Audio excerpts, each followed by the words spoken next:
The economy of the Philippines is the world's 34th largest economy by nominal GDP. It is the 13th largest economy in Asia and the third largest economy in the ASEAN after Indonesia and Thailand. The Philippines is one of the emerging markets and is the sixth richest in Southeast Asia by GDP per capita values, after the regional countries of Singapore, Brunei, Malaysia, Thailand, and Indonesia. Since its independence, this Southeast Asian nation had massive and frequent political upheaval resulting in degradation of the economy. This resulted in many Filipinos seeking a job overseas, which contributes 8.6% of the economy. It has been listed by Goldman Sachs as the next big 11 countries. It was the second wealthiest country of Asia after Japan in 1960s. Today, 60 families in the Philippines are controlling most of the economy. Welcome to the Atlantis Report.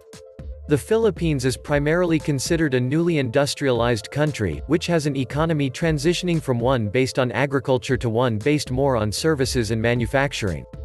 As of 2018, GDP by purchasing power parity was estimated to be at $990 billion. Primary exports include semiconductors and electronic products, transport equipment, garments, copper products, petroleum products, coconut oil, and fruits.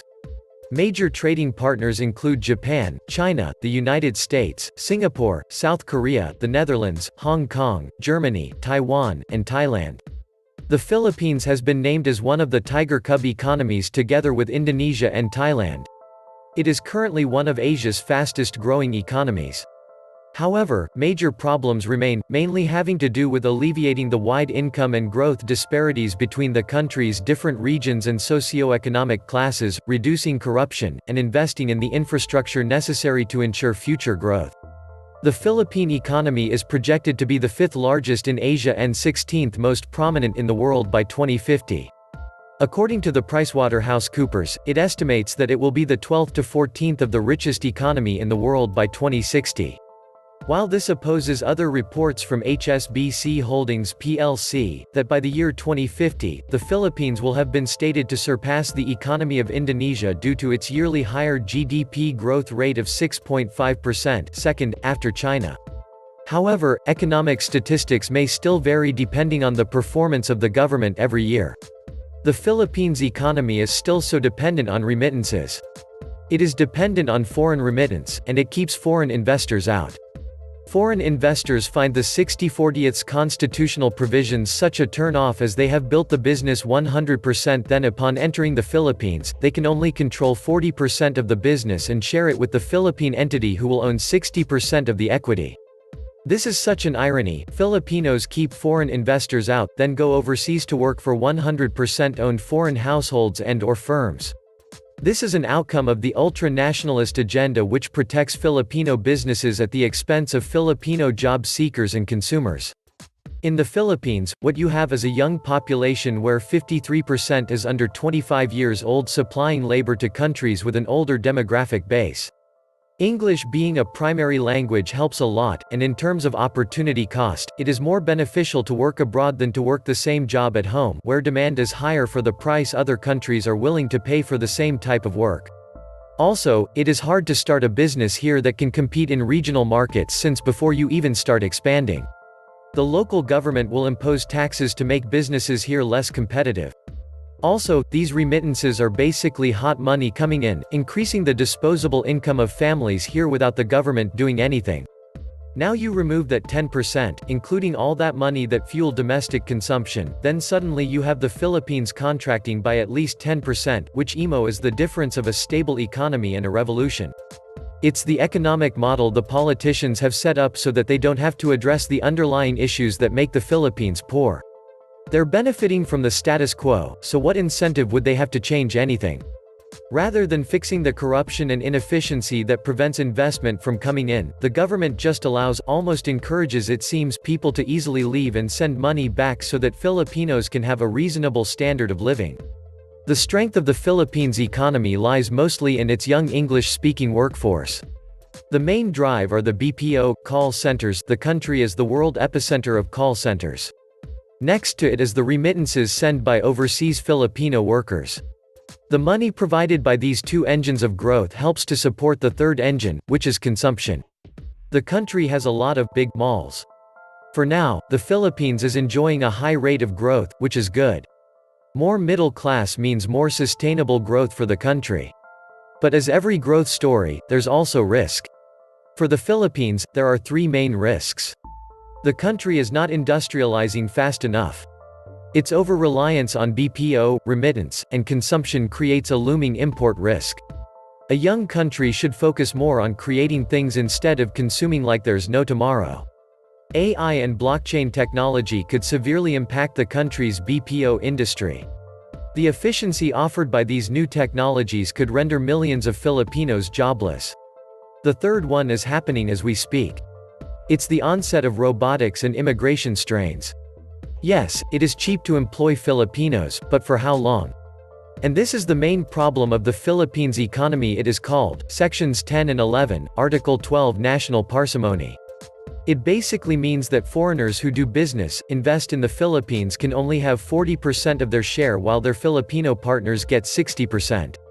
The basic economic issues in the Philippines for a long time are poverty, corruption, and lack of education.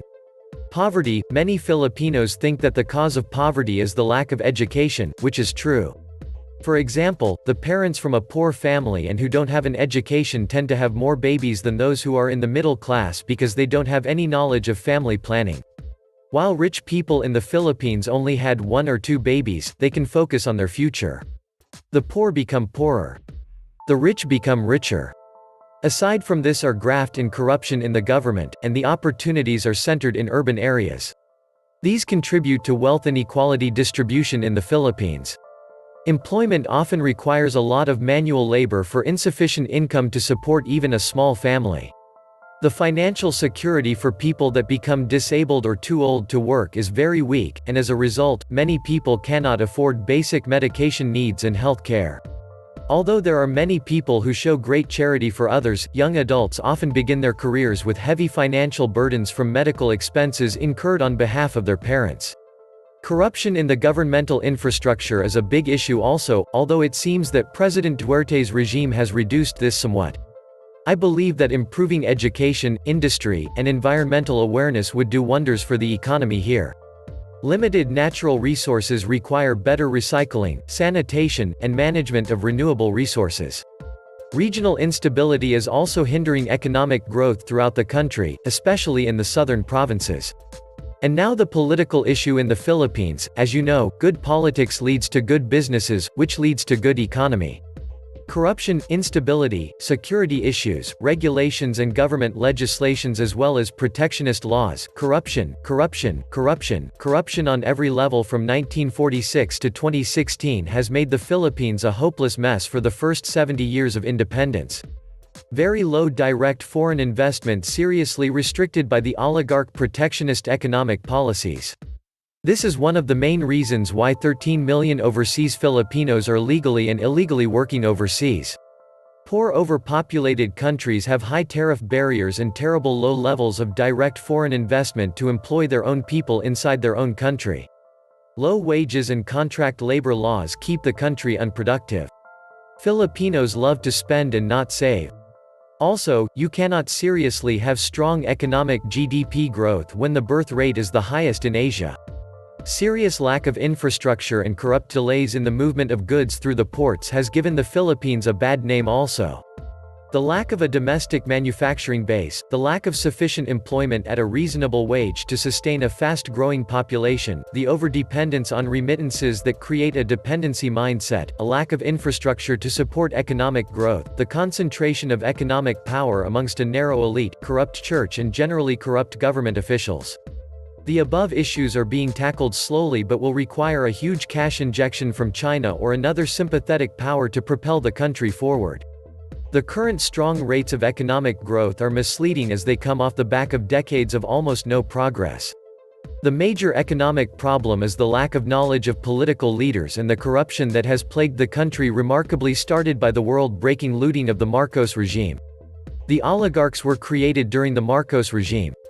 The culture of corruption in the government was especially kick-started during the time when the people has so much trust in Marcos in his early years until he abused his power and tried to hold on to it for as long as he wants. Now, the Philippines is losing its track to economic boom because of corruption and poor leadership. The new President Duterte has records of alleged corruption that are still not answered up to this day. He also appointed incompetent cabinet members who are longtime friends. Just recently, the president admitted on national television that he owes the Marcoses his winning of the elections due to the financial support from Imee Marcos, daughter of the late dictator Marcos, for his presidential bid. The allegedly corrupt leaders like Senator Enrile and former President Arroyo, who were allies of Duterte, were freed from prison as soon as Duterte stepped in as president. The track record of corruption is easily forgotten in the Philippines, which is the main hindrance to the development of the country.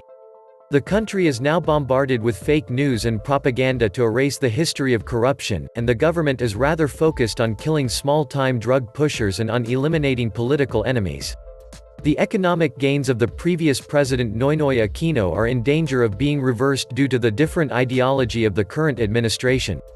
The people are still paying the debt that the Marcos regime has left, yet the current government considers Marcos a hero, a mistake that will mark in history as a sign of tolerance and turning a blind eye to grave corruption in the country. Previous President Aquino received international awards for the economic gains of the Philippines and his rigorous fight against corruption.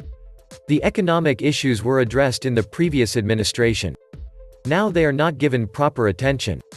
We cannot predict the future. We can only prepare for it. Everyone is preparing. I think the Philippines should too. This was the Atlantis Report. Please like, share, and subscribe. Thank you.